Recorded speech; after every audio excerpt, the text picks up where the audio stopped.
So as parents-in-law, as friends of the husband and wife, you must respect people's marriage. You must respect their boundaries. If someone don't want you in their bedroom, there's no need insisting, I'm your friend now. But I'm your friend now. I'm your friend now.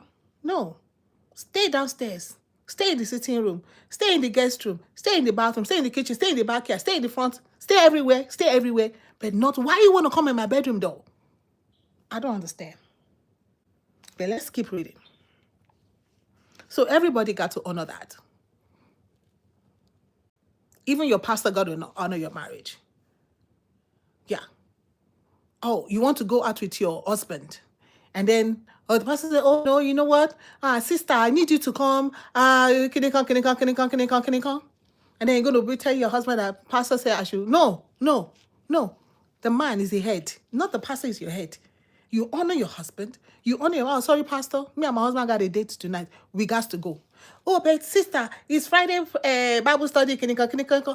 Sorry, pastor. Me and my husband have a date tonight. We got to go.